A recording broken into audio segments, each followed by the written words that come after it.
अरावली की पहाड़ियां सदियों से रेगिस्तान को रोकने वाली एक प्राकृतिक दीवार रही है, लेकिन राजस्थान के पुष्कर के पास इसी दीवार में एक छोटा सा सुराख अब बड़ा खतरा बनता दिख रहा है। यहां अरावली की ऊंचाई सिर्फ 50 मीटर से नीचे रह गई है। ग्राउंड रिपोर्ट देखिए।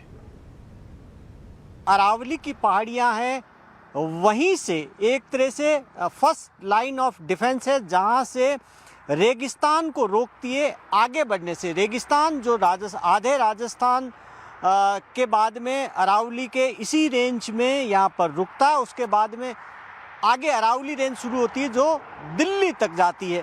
ये तस्वीर देखिए कि अब इस तस्वीर से समझिए, सामने जो कटी हुई पहाड़ियाँ हैं, हाईवे, ये हाईवे एक बनाया गया कुछ ही वक्त पहले।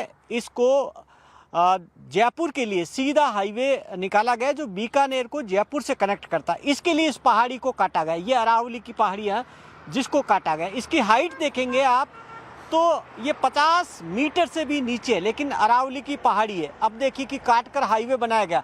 उसके दूसरी तरफ देखिए कि ये नागौर के साइड वाला सामने का हिस्सा जहाँ रेत का पहाड़ नज़र आ रहा है, यानी कि वो डेजर्ट का इलाका, इसके आगे रेत का पहाड़ है और इस रेत के पहाड़ को रोक रही थी ये अरावली। लेकिन क्योंकि जैसे ही हाईवे के लिए ये इतना बड़ा कट हुआ, उसके बाद में यही रेत मिट्टी उड़ उड़ कर आकर यहाँ दूसरी तरफ जहाँ मैं खड़ा हूँ पुष्कर की तरफ, यहाँ देखिए कि एक रेत का पहाड़ खड़ा हो गया। जहाँ नज़र डालेंगे ये पूरा रेत का पहाड़ है और ये रेत का पहाड़ आप देखिए कि दिखाता है ये आप देखिए कि पीछे अरावली का पत्थर का पहाड़, आगे रेत का पहाड़। क्योंकि ये यहाँ से जैसे ही काटी गई अरावली को, उसके बाद में ये रेत का पहाड़ खड़ा हो और जैसे जैसे अगर आगे से और अरावली रेंज की पहाड़ियाँ कटती है तो ये मिट्टी आगे बढ़ती जाएगी। तो अरावली का पूरा विवाद क्या है, समझने के लिए चलते हैं रोहन सिंह के पास। रोहन, बताइए क्यों इतना बवाल हो रहा है, आखिर विवाद क्या है और क्या होगा इसका असर? जिस विवाद की जो मुख्य वजह है वो ये है कि जो अरावली रेंज है एक तरह का नेचुरल बैरियर का काम करती है।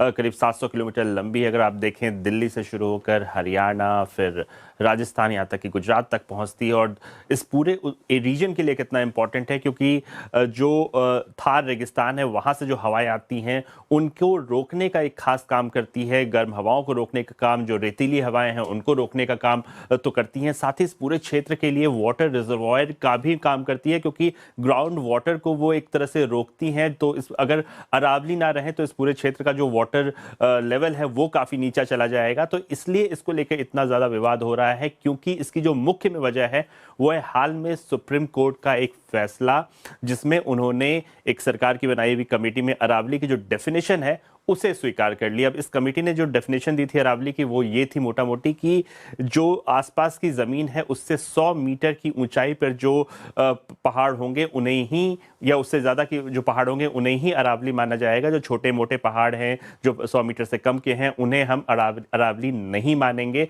तो इसको लेकर इसका मतलब ये है कि जब अगर आप अरावली नहीं मानते हैं तो वो जो संरक्षण का क्षेत्र है उससे हट जाता है और कहीं ना कहीं वो जो माइनिंग है, रियल एस्टेट है, कंस्ट्रक्शन है, उसके लिए रास्ता खुल जाता है। तो इसको लेकर सेव अरावली मूवमेंट चलाया जा रहा है दिल्ली में, हरियाणा में, राजस्थान में। अगर आप देखें लोग इसको लेकर जो है मूवमेंट चला रहे हैं। उनका मुख्य रूप से ये कहना है कि इसको जो डेफिनेशन है वो गलत डेफिनेशन है क्योंकि इसमें एक बहुत बड़ा जो रास्ता है वो खुल जाएगा, कंस्ट्रक्शन खुल जाएगा। तो इसे रोकने की बात की जा रही है अरावली को बचाने के लिए।